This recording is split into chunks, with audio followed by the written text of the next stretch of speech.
우리가 지난주에 다윗의 첫 번째 아들 암논이 이복 동생 다말을 성폭행한 사건을 우리가 함께 보았습니다.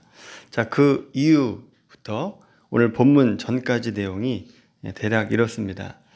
암논이 율법에 저촉되는 일을 했기 때문에 피해자인 다말과 또 다말의 오빠 압살롬은 마땅히 왕인 다윗이 합당한 처벌을 해주기를 원했습니다. 그런데 다윗이 이 일을 듣고 13장 21절 말씀 보시면 심히 노했다 라고 하는 말 외에는 더 이상 얘기를 하지 않았다는 겁니다. 아무런 벌을 받지 않았다라고 하는 뜻이 됩니다. 자, 그뿐만 아니라 지금 이 상황에서 아버지의 위로와 또 사랑과 또 돌봄이 필요한, 가장 필요한 사람이 누구냐? 바로 다말이다 라고 하는 거죠. 그런데 다윗은 다말에 대해서도 어떤 조치도 취하지 않게 됩니다. 결국 오빠 압살롬이 아버지의 빈자리를 채우게 되고 또 동생에게 피난처를 제공을 하게 됩니다.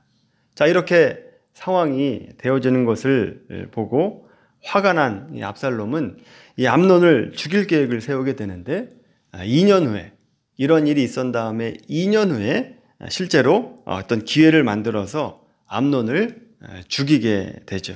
다말의 원수를 대신 갚은 겁니다. 그럼 지금까지 사건을 한번 잘 보십시오. 암논은 배다른 동생 다말을 성폭행합니다. 그리고 다말은 어떤 위로도 받지 못하고 버려졌습니다. 또 어떤 처벌도 받지 않은 이 암논에 대해서 압살롬이 자기가 직접 형을 죽이는 일을 벌이게 되죠. 여러분, 놀랍게도 이 모든 일이 세상에서 있었던 일이 아니라 다윗의 가문에 있었던 일이다라고 하는 겁니다.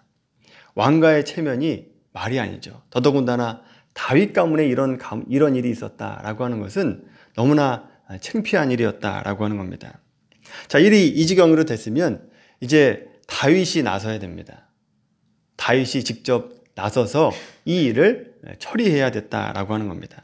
그 골리앗을 물리쳤던 그 용기, 그리고 사울을 용서했던 그 너그러움과 또 부솔 시냇가에서 연약한 자를 다 품에 안았던 그 리더십을 지금 보여줘야 되는 때다라고 하는 겁니다. 그런데 여러분, 아무리 찾아봐도 가족 문제에 있어서 다윗의 현명한 선택과 결정이 보이지 않는다라고 하는 겁니다. 다윗은 이 모든 상황을 알고 있으면서도 모른 척 했고 적절하게 대처하지 않았습니다. 결국 암논을 죽인 이 압살롬은 자기 어머니 마아가의 고향인 구슬로 피신을 하게 됩니다.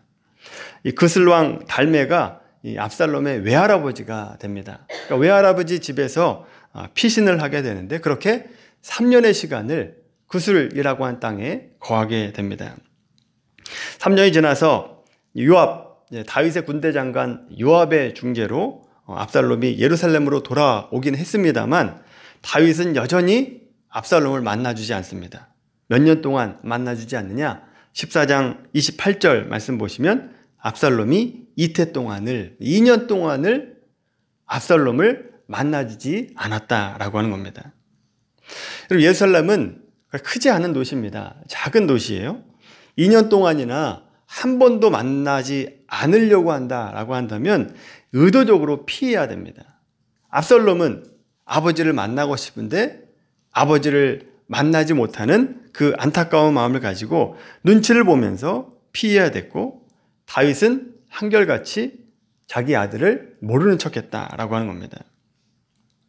더 정확하게 말하자면 다윗은 모든 자식들에게 무관심했다라고 하는 겁니다. 다윗의 양육 철학이 뭔지 아십니까? 무관심입니다. 그 어떤 관심도 주지 않았다라고 하는 거죠.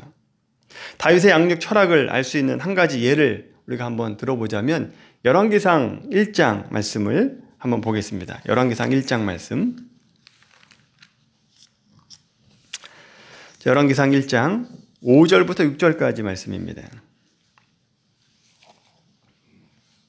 열왕기상 1장 5절부터 6절까지 같이 읽겠습니다. 그때 핫깃의 아들 아도니아가 스스로 높여서 이르기를 내가 왕이 되리라 하고 자기를 위하여 병거와 기병과 호위병 50명을 준비하니 그는 압살롬 다음에 태어난 자요 용모가 심히 준수한 자라. 그의 아버지가 내가 어찌하여 그리하였느냐 하는 말로 한 번도 그를 섭섭하게 한 일이 없었더라. 아멘. 별거 아닌 것 같습니다만 다윗의 아들 중에 한 명이었던 아도니아가 왕 행세를 했다라고 하는 겁니다. 왕의 자리를 차지하려고 전차와 기병을 모으고 또 사병을 소집을 했다라고 하는 거죠. 압살롬처럼 구테타를 시도했다라는 겁니다. 아버지가 이 아도니아를 불러서 혼냈을까요? 전혀 혼내지 않았다라고 하는 겁니다. 다윗의 양육 철학이 뭐라고요? 무관심이었다라고 하는 거죠. 6절 뒷부분에 보시면 한 번도 그를 섭섭하게 한 일이 없었더라. 이 한 번도라고 하는 말에 각주가 붙어 있죠. 그 아래 부분 뭐라고 되어 있습니까? 평생에입니다. 평생에 단 한 번도 자녀를 섭섭하게 한 일이 없었다라고 말씀하고 있습니다.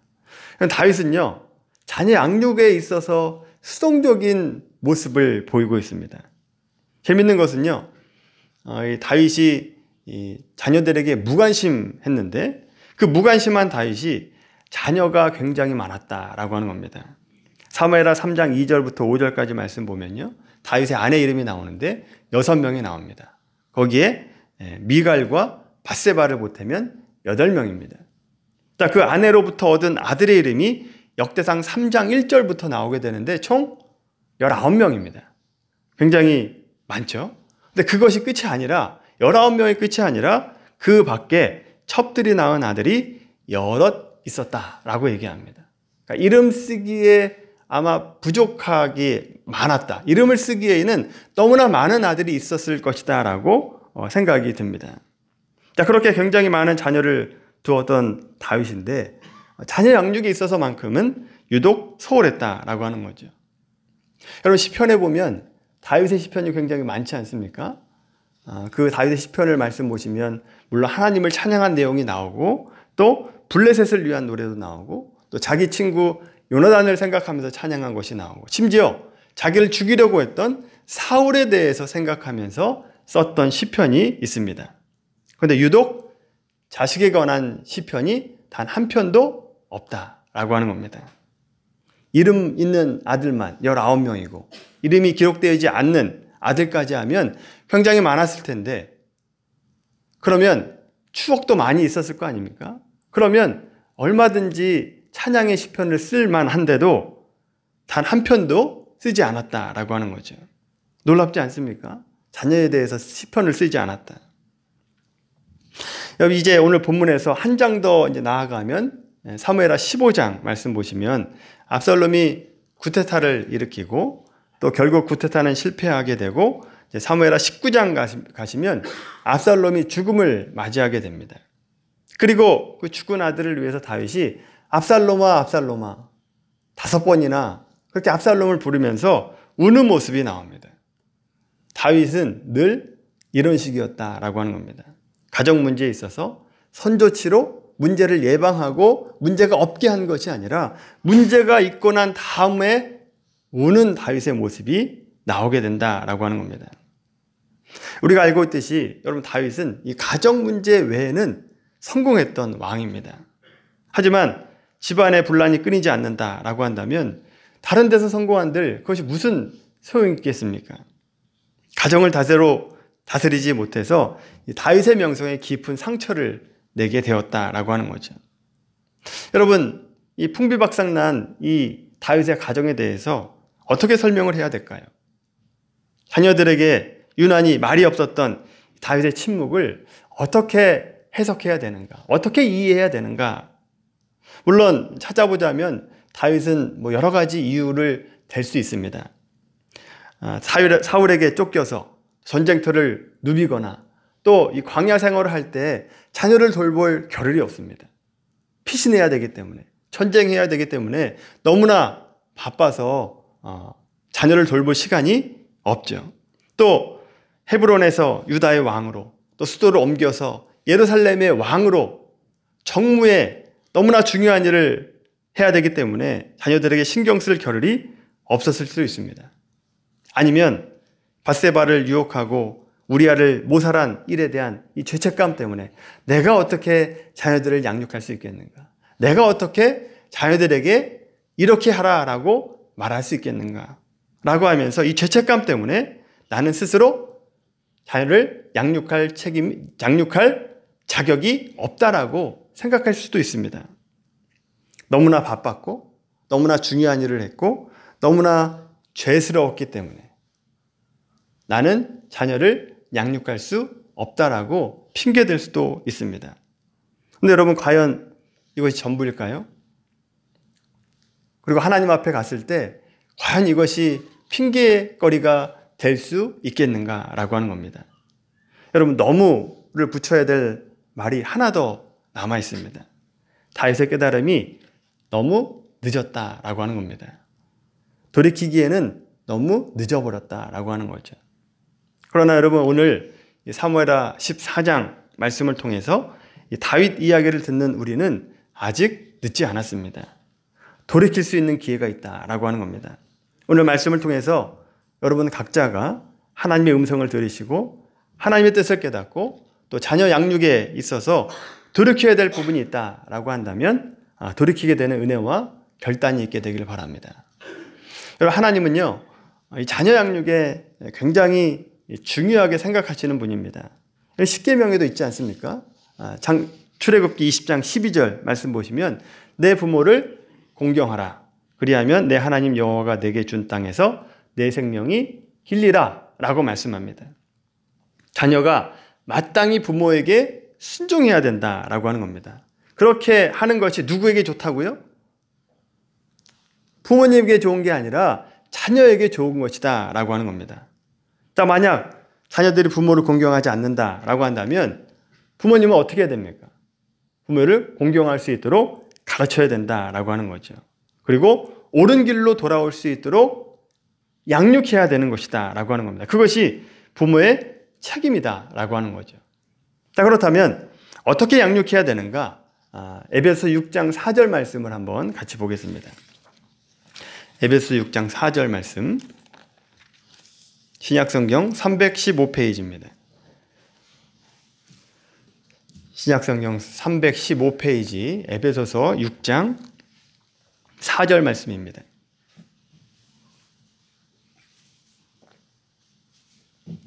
자, 한 절 말씀인데 같이 읽겠습니다. 시작.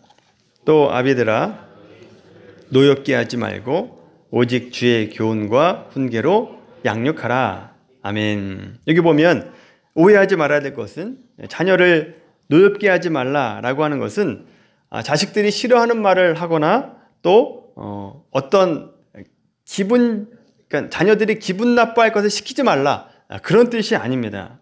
에베소 5장 18절 말씀부터 보시면 성령 충만함을 받으라 라고 얘기하면서 22절부터 시작해서 성령 충만함을 가지고 어떻게 살아가야 되는가를 얘기하고 있습니다. 이 성령 충만함을 가지고 가정에서는 어떻게 살아가야 되고, 부부관계에서 어떻게 살아가야 되고, 부모 자녀 간에 어떻게 살아가야 되는가를 말씀하고 있다라고 하는 거죠.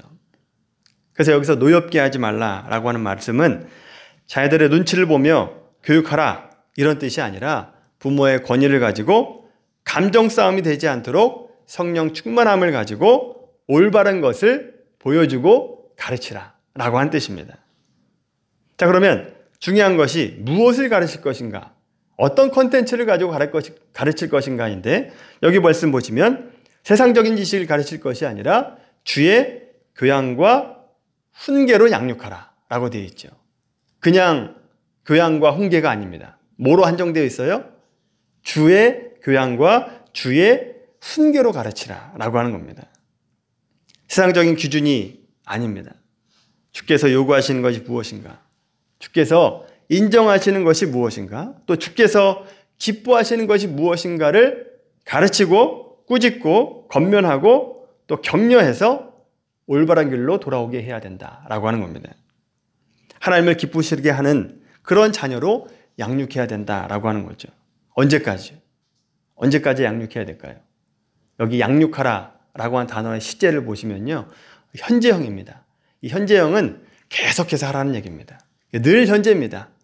계속해서 매일매일 가르쳐야 된다라고 한 뜻입니다. 한 번만 가르치고 그치는 것이 아니라 계속해서 자녀들에게 주의 교양과 훈계로 양육해라, 공급해라, 영양을 공급해라 라고 한 뜻입니다. 그런 면에서 자녀들을 키우는 데 있어서 가장 큰 어려움이 뭐냐? 부모님의 결국 인내의 싸움에서 지고 포기하는 것입니다. 이 포기하는 문제가 가장 큰 부모의 문제라고 하는 거죠. 여러분, 얼마나 자녀들이 말을 안 듣습니까? 잘못된 길을 가는 것이 뻔히 보이는데 말을 듣지 않습니다. 자녀를 포함한 모든 사람들이 다 죄 중에 태어나기 때문에 본성적으로 게으르고 악하고 교활합니다. 그런 악하고 게으르고 교활한 그런 자녀를 가르치려고 한두 번 매를 들기도 하고 교정해 보기도 합니다만, 이 자녀들의 성질에 고치는 일, 그리고 그 마음에 의로움을 심어주는 일, 경건을 만들어내는 일, 이것이 굉장한 오랜 시간이 걸린다라고 하는 거죠. 그래서 부모님은 그 싸움에서 금방 지치게 됩니다. 지치면서 결국 포기하게 된다라고 하는 거죠. 자, 그렇게 막 티격태격 싸우다가 대학에 들어가요. 그러면 이제 대학에 들어갔으니 자기가 할 일은 자기가 판단해야 된다라고 생각하고 을에 자녀 양육을 그만둡니다. 아닙니다. 그때가 끝이 아니다라고 하는 거죠. 부모가 자녀를 양육하는 일은요, 적어도 자녀가 결혼해서 부모를 떠나 한 몸을 이루는 어떤 새로운 가정을 만드는 데까지, 적어도 그때까지는 자녀를 양육해야 된다라고 하는 겁니다. 여러분, 요즘에 결혼을 굉장히 늦게 하잖아요. 그러니까 부모님 입장에서는 자녀 양육하는 시간이 훨씬 더 길어졌습니다. 힘들고 어렵죠. 그러다 보니까 이 부모님들은 자녀 양육하는 일에 포기하게 되는 겁니다. 그러나 포기하는 것은 하나님의 뜻이 아니다라고 하는 거죠. 힘들고 지치고 포기하고 싶을 때마다 신자로서, 신자된 부모로서 확인해야 될 것이 무엇이냐? 내가 얼마나 실력 없는 자인가? 내가 얼마나 부족한 존재인가라고 하는 것을 깨닫는 겁니다. 하나님 앞에서 깨닫게 되는 거죠. 자신의 부족함을 깨닫고 겸손해지고 결국은 하나님 앞에 나와서 엎드릴 수밖에 없는 자신의 존재를 발견하게 되는 거죠. 그 시간을 통해서 한 번 더 성장하고 성숙하게 되고 자신의 사명을 재확인하는 시간으로 삼아야 되는 것입니다. 그런 면에서 오늘 본문의 다윗은 자녀 양육에 있어서 인내하지 못했습니다. 끝까지 그 일을 감당하지 못했다라고 하는 거죠. 인내를 가지고 주의 교양과 주의 훈계를 가지고 가르치는 일을 계속했어야 되는데 결국 그 일을 포기하면서 책임을 감당하지 않았다라고 하는 거죠. 좋은 나라를 만드는데 어떤 나라의 영웅이 되는 데는 애쓰고 힘이 되었고 실제로 영웅이 되었습니다만 가정에 있어서는 실패하고 말았다라고 하는 거죠. 우리가 생각할 때 영웅이라고 생각하면 어떤 나라를 구하고 민족을 구한 사람으로만 생각하기도 합니다만 여러분, 실제 영웅은 보이지 않는 사람이 진짜 영웅입니다. 자녀를 위해서 사랑하고 또 인내하고 희생하고 시간을 나눠주는 그런 어머니와 아버지가 숨겨진 영웅이다라고 하는 거죠. 우리가 유명해지지 않아도 됩니다. 다른 사람이 나의 이름을 환호해 주지 않아도 상관없습니다. 자녀들이 아빠 엄마라고 부르는 그것만으로도 우리는 충분히 영웅이 될 만하다라고 하는 거죠. 아이들이 학교에서 있었던 일을 엄마에게 얘기하고 또 책도 읽어주고 또 아이들이 원한다면 함께 시간을 보내주는 그런 부모가 진짜 영웅이다라고 하는 거죠. 또 부모님 추청 수업이 있으면 함께 웬만하면 될 수 있는 대로 참여해줘야 된다라고 하는 겁니다. 아이들에게 있어서 사랑은 시간입니다. 질적인 시간만이 아니라 양적인 시간도 사랑이다라고 하는 거죠. 그렇게 자녀들에게 함께 시간을 보내는 아빠와 엄마가 이 세상에 유명한 정치인이나 경제인보다 훨씬 더 훌륭하고 중요하다라고 하는 거죠. 왜 그렇습니까? 왜 그럴까요? 가정이 무너지면 한 나라가 순식간에 무너지기 때문에 그렇습니다. 그래서 부모야말로 말없이 이 세상을 지탱해주는 마지막 버팀목인 셈입니다. 여러분, 우리나라 출산율이 왜 그렇게 최저입니까? 세계에서 꼴찌입니다. OECD 국가 중에 꼴찌 0.7명. 인구가 점점 줄어들고 있습니다.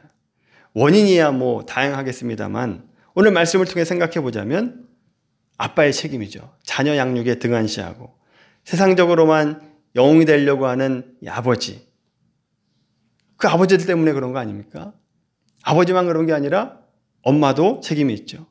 자녀를 위해서 헌신하고 기도하는 어머니는 사라지고 어찌됐든 세상에서 성공시키려고 하는 치맛바람 센 엄마들 때문 아니냐고요. 그런 엄마 아빠들 때문에 이 나라가 지금 이렇게 되고 있습니다. 그런 환경 속에 자란 아이들은요, 가정의 소중함을 모릅니다. 따뜻함을 경험하지 못했으니까 가정이 왜 필요한지를 몰라요. 그러니까 비혼주의로 가고 비출산주의로 가게 되는 거죠.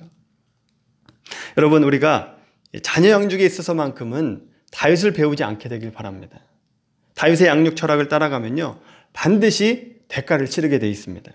이제 몇 장 더 뒤로 가면 다윗의 마지막 모습이 나오거든요. 최후의 순간이 나옵니다. 가족을 소홀히 했던 다윗의 마지막 모습. 얼마나 비참하게 죽는가라고 하는 것을 보면 우리가 깨달아야 됩니다. 이제 나이가 들었습니다. 임종을 코앞에 두고 있어요. 다윗이 나이가 많아서 이불을 덮었는데 이불 속으로 파고드는 그 냉기를 막을 수가 없습니다. 그래서 이 신하들이 결정을 합니다. 왕의 몸을 따뜻하게 해줄 사람, 마지막 숨을 몰아쉴 때 함께 있어줄 사람을 부르자라고 결정을 합니다. 그래서 그 많은 다윗의 아내 가운데 한 명을 불렀습니까? 아니면 그 많은 자녀들, 아들과 딸들 중에 한 명을 골랐습니까? 그렇지 않다라고 하는 거죠. 열왕기상 1장 1절 말씀 한번 보겠습니다. 열왕기상 1장입니다. 구약성경 507페이지입니다. 열왕기상 1장 1절부터 4절까지 말씀 같이 읽겠습니다. 시작. 다윗 왕이 나이가 많아 늙으니 이불을 덮어도 따뜻하지 아니한지라. 그의 시종들이 왕께 아뢰되 우리 주 왕을 위하여 젊은 처녀 하나를 구하여 그로 왕을 받들어 모시게 하고 왕의 품에 누워 우리 주 왕으로 따뜻하시게 하리이다 하고 이스라엘 사방 영토 내에 아리따운 처녀를 구하는 중 수넴 여자 아비삭을 얻어 왕께 데려왔으니 이 처녀는 심히 아름다워 그가 왕을 받들어 시중 들었으나 왕이 잠자리는 같이 하지 아니하였더라. 아멘. 가족이 아니라 아비삭이라고 하는 처녀가 오게 됩니다. 여러분, 그 순간 다윗이 뭘 생각했을까요? 어떤 것을 생각했을까요? 어쩌면 지금까지 평생을 목숨 걸고 쌓아 올린 그 업적의 헛됨을 생각하지 않았겠습니까? 혹은 그 업적과 그 사랑하는 아내의 따뜻한 품과 맞바꾸고 싶어하는 마음이 들지 않았겠습니까? 하지만 너무 늦었다라고 하는 겁니다. 결국 다윗은 낯선 여인의 보살핌을 받으면서 마지막 숨을 거두게 되었다라고 하는 거죠. 아내와 자녀들에게 다윗은 남이나 다름이 없었다라고 하는 겁니다. 여러분, 하지만 우리는 아직 늦지 않았습니다. 아내는 남편에게 순종하고 또 남편은 아내를 사랑하고 희생하십시오. 그리고 하나님께서 주신 자녀가 있다라고 한다면 아이들을 소중하게 여기시기를 바랍니다. 하나님께서 우리에게 주신 달란트를 가지고 세상 속에서 일을 하면서 자신의 목적을 이루고 사명을 이루는 것 중요합니다. 그런데 그것보다 더 중요한 것이 가정을 돌보는 것이다 라고 하는 겁니다. 미랄교회 성도 여러분, 더 늦기 전에 자녀들을 주의 교양과 훈계로 양육하시길 바랍니다. 포기하지 마시고, 힘든 거 압니다. 힘들죠. 그러나 포기하지 마시고 인내로 해나가시기 바랍니다. 그래서 여러분, 좋은 아버지가 되시고 좋은 어머니가 되시고 또 하나님께 복받는 자녀들을 만드는 우리 모두가 되기를 예수님의 이름으로 간절히 축원합니다.